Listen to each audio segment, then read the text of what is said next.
Hi. Hi. I'm Princess Megatron. This is Karen / Death Panda. Yes. We're here as Blurcast presents Storytime! Hooray! So what we're going to be doing over the next forever. Yes. Once a month, we're going to be reading a book and talking about it. This week, we're doing Harry Potter and the Sorcerer's Stone. Ta-da! And then once a month, we'll also be doing a dramatic reading of a free ebook to support the author, but also have some good laughs. It's a good time. Very fun. So yeah, Harry Potter, hooray! Yeah. We just read it again. Karen's idea. Yeah. Oh yeah. And it was very interesting coming back to it as an adult. I think I had avoided reading it again for that reason, because I didn't want to spoil the childhood magic that is Harry Potter. Which I don't get at all. I just love rereading it every couple of years to relive that magic. So I feel like I was scared out of it. I feel like a lot of peers, a lot of friends, whatever, have told me that the writing isn't that good when you go back to it as an adult, and that it's not as enjoyable, and that, it'll lose something. And I definitely felt that about the movies, is that when I go back and watch the younger, them as children, it's really hard to be like, ooh, like, you are not good actors. Cute, but not good actors. And it's hard to appreciate it when it came out. You were like, oh my god, it's Harry Potter in real life. So yeah, so I guess we'll start talking about mechanics, stuff that might have been said was bad, that I don't think was bad. Yeah. Honestly, I highly enjoyed reading this again. The first thing that struck me within the first chapter was JK's description of the Dursleys as hilarious people. Yeah. Like, she uses very plain language, which can come across as, I don't know, juvenile or not advanced or not capable of expressing the things that she does, but I feel like it doesn't... It's very unobtrusive. It's like I don't know. You like whichever character it's following. Like at the beginning, it's kind of following Mr. Dursley. Dursley's day, and it's like, I don't know. And then when it's following Harry, and it's just you just feel like you're from that person's perspective, like the narrative. There were some just really good moments in the first couple chapters.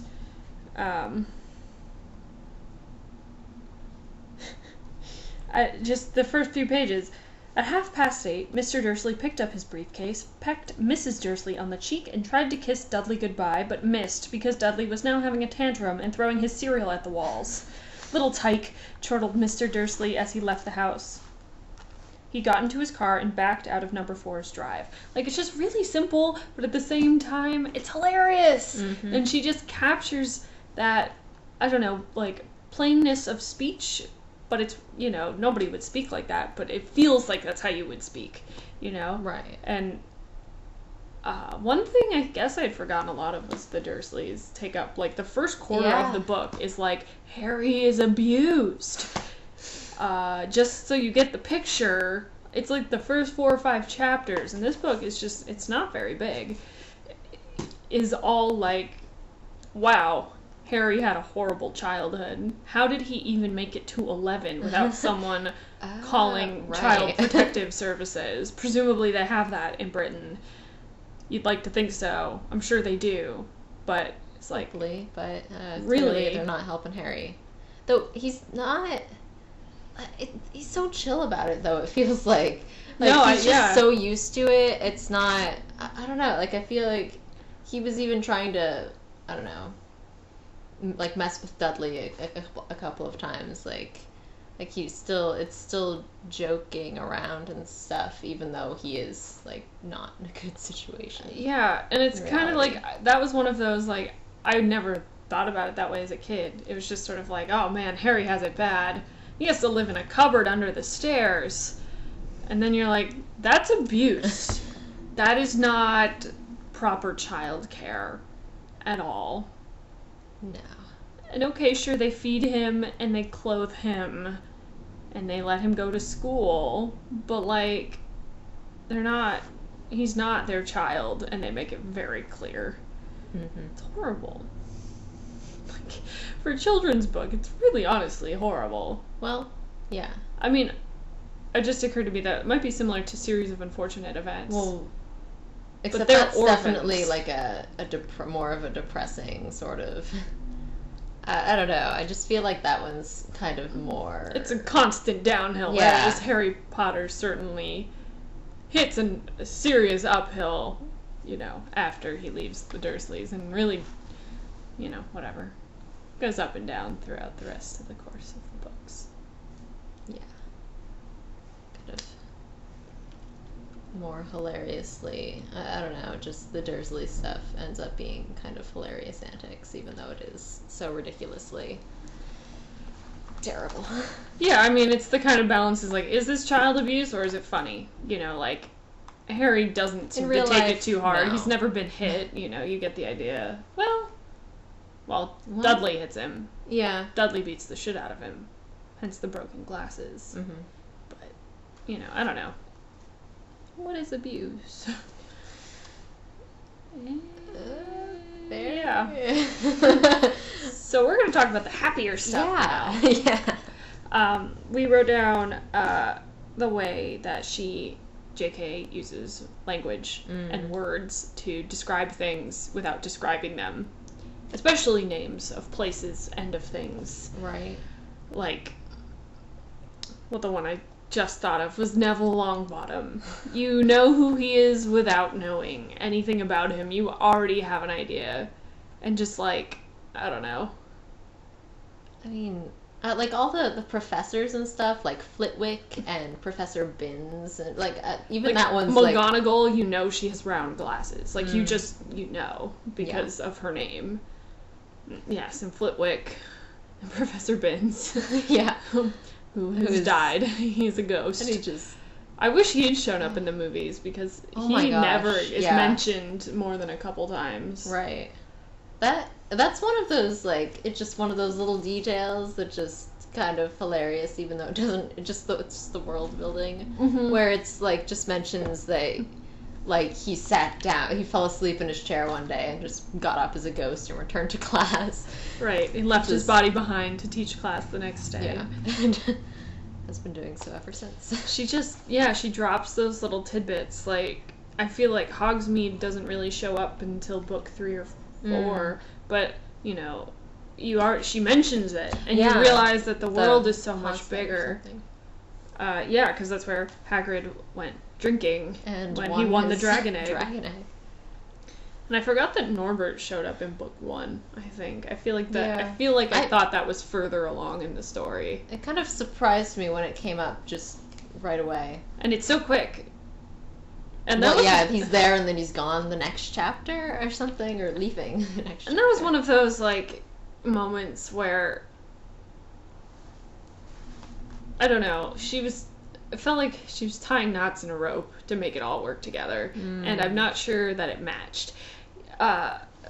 Because, Norbert, Hagrid wins in a pub to give away, information. Basically, the guy was trying to get information from him about the three-headed dog, about Fluffy, which you find out later. Music. But then also, it's to land the kids. It's used as a function to land the kids in the woods for their detention, the Forbidden Forest. And other than that, it feels like it feels like a plot device rather than a really neat element of the plot.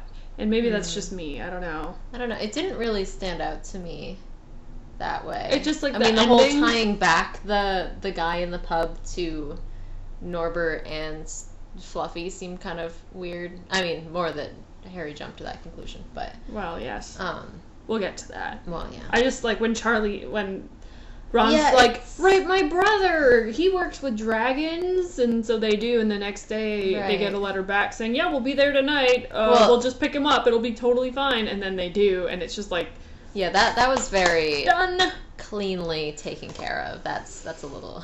I guess that was my issue with it. It just seems too easy. Mm-hmm. It could have been a little more. Like, and the worst trouble that Hagrid didn't get in trouble. Like, Malfoy saw them. Oh, no! And so they had to get detention for being out of doors that night. Well, yeah, in the corridors. Well, right, out of their bedroom doors. Whatever. Yeah. The other thing that struck me is you always sort of thought, like, you always imagined how Hogwarts as being, like, big. Yeah. But the class sizes are so small. There are, like, yeah, right. They know everybody by name. 10 Gryffindor first years. Right. About 10. Because there's, like, 5 boys and 5 girls. That's so true. If there's, like, their dormitories are just so like, if there's, say, approximately 10 per year. 10 per year in each house. Yes. Yeah. 70 in each house. 70 times 4. 280. Yeah. It's a small fucking school. It's like just there aren't that many people, and you sort of think of it as being this like huge, like, I don't know, and then when you really think about it, you're like, there are 10 first years. That means there's 40. There's not a lot first years. So the classes must be really small. 20. Right. And like, yeah, you will know everybody. You're all buddies. Like, just small school. Mm-hmm. That's as big as my grade school growing up, with 8 grades in it. I'm from a small town. Yeah, you are. So, okay, what we're going to talk about, the overarching plot of Harry and the Sorcerer's Stone, or the Philosopher's Stone, depending if you're English or American, and then daily happenings at Hogwarts. Right. So, we sort of felt that those little, like, plot things were sort of always thrown in. What did you say? Like a puzzle piece at the end. Yeah, right. Each part of it is like they find out, I don't know, like it's just like a different piece falling into place. Like he reads the paper and he's like, oh, someone tried to rob the bank. And then the next chapter he's like, oh, that was the same day that this happened. And it just you can pretty much just put it together, each revelation that they come to. Mm-hmm. I think the only gap is winter break.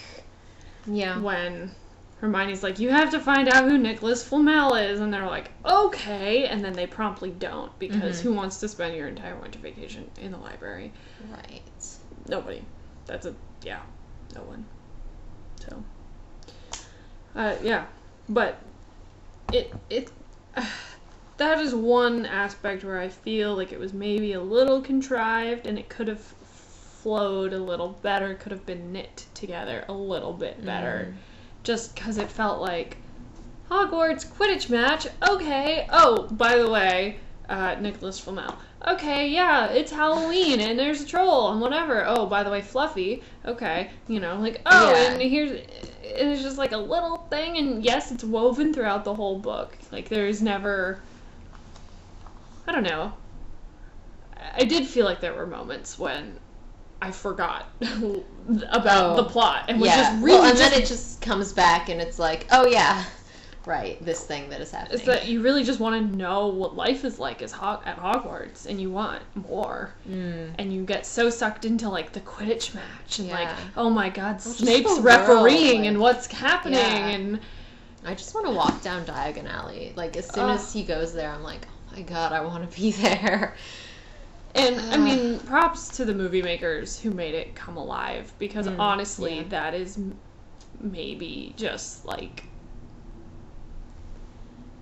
I don't know, it helps you visualize it so much more. I feel like I haven't lost anything from my memory of it, and that it's only been accentuated by what the filmmakers have given us. Maybe that's just me, I don't know. Yeah. It's definitely, like, seeing... I know, like, having the DVD, I think there was, like, special features, and you could wander through Diagon Alley, and and just look at all the different shops and things. It's cool. So we actually talked about Harry Potter on Blurcast. It's getting posted this week. Is it? Yes. Or it just got posted. I was saying that, I mean, my dad actually read the first 3 books out loud to us as a family because we're that family. And that was just, like, maybe one of the most exciting, like, I remember him reading the Quidditch match to us, and we're on the edge of our seats, like, oh my god, what's gonna happen? You know, it's as good as a movie. And I feel like that's something that, I feel like there hasn't been quite a series like Harry Potter for the newest generation of readers. No, definitely not. Or, I don't know, it's so, like, it's very family friendly. I don't know, like, if you go and sit down and read Twilight, no, that's like a... now they're all teen paranormal romances, so that's not really the same thing. We do love. We do. Here at Storytime. We love the paranormal romance. Just wait till we get to those ebooks. It's going to be so much fun. But yeah, I mean, there's the ones like the Ranger's Apprentice series. You know, that's probably the same age range, but I always felt those were really geared toward boys. Whereas Harry Potter really seems to cross gender boundaries. Like, you know, the fact that he's a boy is sort of irrelevant, which is kind of refreshing, even from a book that's now, 20 years old. It doesn't matter. It's not a big deal, and I guess, you know, they start having romantic interests later on, but at least starting out, you know, it really doesn't matter, and by the time you get to those later books, Hermione is just as important as Harry, you know. She really gets a lot of flack in the beginning, but it's not because she's a girl, it's because she's irritating, you know. And once she saves their butts when they get attacked by the troll, well, they saved her butt, they were friends. And then McGonagall comes in and is like, what is this? Hermione just steps right up and says, it was my fault, I'm gonna take all the blame for this, don't get mad, don't punish them, punish me. And Harry and Ron are just like, she is lying to a teacher? What? And then, she has a line that's like, you can't save someone's life without that meaning something. Well, so after that, like, they were friends. The next chapter, they're like, after that, they became friends. Like, literally, and it was just and it has like that childlike sense of, I don't know, just... Yeah, well... It's like, it's not complicated, you know? It's uncomplicated. It's, we saved her butt and she saved ours. Well, I guess we're friends now. And, you know, that's how you form a lasting, lifelong friendship in the world of Harry Potter. Face a troll and survive. Together. Yes. It's bonding. Together. We have never faced a troll. No, we haven't. Troll like men people, perhaps. Yeah, that counts. Are there female trolls? I don't think we ever see one. I mean, I don't... I'm sure they exist. They exist. But, yeah, I have not seen them. Yeah.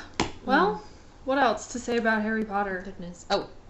Well, I mean, let's see. Oh, gosh.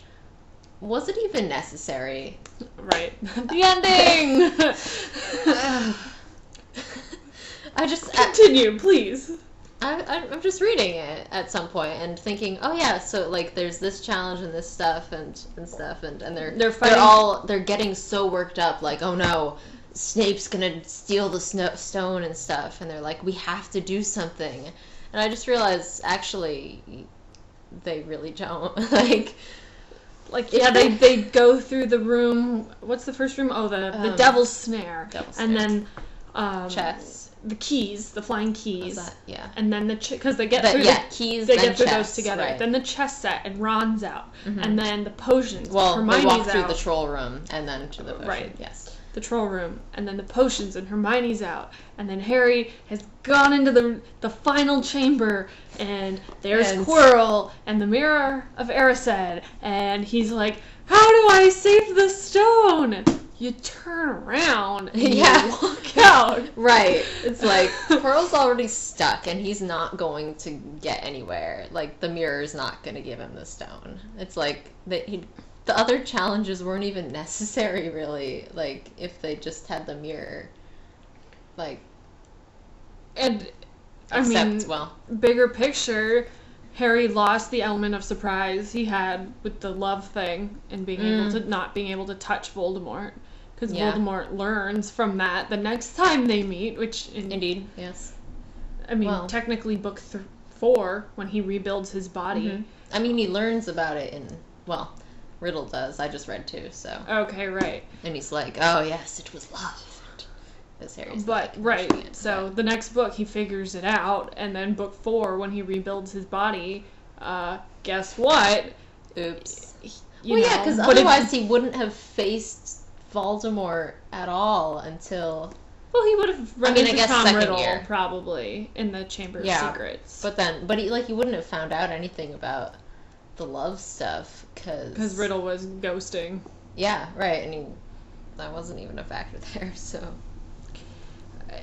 So, the conclusion is, if Harry had never actually decided to pursue Quirrell/Snape, I mean, he thought it was Snape, but Quirrell into the secret corridor, he would never... There would be no issue. Mm-hmm. Quirrell wouldn't have been able to get the stone, because Dumbledore's spell was you could only get it if you didn't want it for yourself, or didn't want to use it. So... plot hole. Do we know what happened to Quirrell? Because in the Dumbledore movie, obviously, says he goes and explodes. But in the book, and I just read it like 10 minutes ago. I just finished it right before this cast. Dumbledore says that Voldemort left Quirrell to die. Oh, okay. Yeah, no, I was wondering. I think he did die. Because in the movie, they make it out to be Harry kills him with love, and I think he does die. I was wondering if it was like. Well, right. Well, I suppose he would be weakened by having been burned with Voldemort and stuff by Harry. Let me see if I can flip. And then Voldemort goes and leaves, and so I feel like that might have something to do with it.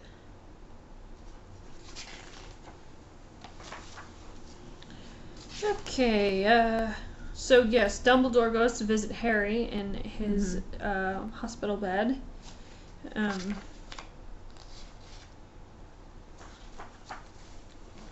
See. He asks,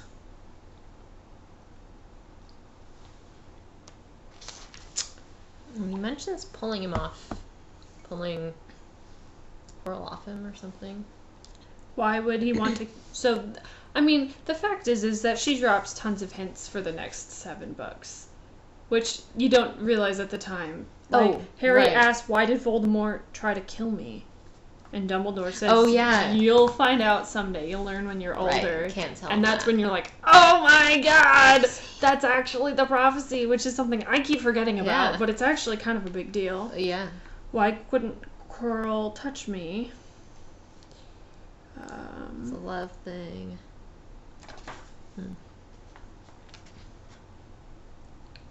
How did I get the stone out of the mirror? Oh, it's here somewhere. Oh, he left Quirrell to die. Page 298. Yeah. Well, he's still out there somewhere, perhaps looking for another body to share. Not being truly alive, he cannot be killed. He left Quirrell to die. He shows just as little mercy to his followers as his enemies. So, it's interesting, you know, there are some deaths in this book. I mean, namely Quirrell's. But it's so, you know, hasn't touched Harry yet. No. It hasn't gotten close to him. And it's just so interesting how she takes it from this sort of lighthearted, you know, there's real danger, but you never feel it, to, the end, starting like book 5, where shit gets so dark, and Harry is so emo, and it's just oh my God, the 5th book, yeah. I mean, he has so much to live up to, and it's cut him, and it's hurt him, and he feels it, and here it's like, it's not there yet. Yeah. And going back to it after reading all of them and read them many times is sort of like, oh man, this poor little kid. Oh. He's so much waiting, much in store. It's like so happy now and wonderful, and it's just gonna go downhill from here. I think my favorite book was book 3, and that was the pinnacle of awesome doesn't even at have Hogwarts. A villain, really. Like, there's no, besides like Dementors, I guess, but right. That's the cool thing about that one. It's just like, you think Sirius is the antagonist the whole time. It's like, nope. Yeah, and there's just so many good characters to come after this, and you miss them. And I almost wish I had it all in one volume so I could just read it all the way through. That'd be a sad book. I think our next book on the list is Sabriel by Garth Nix.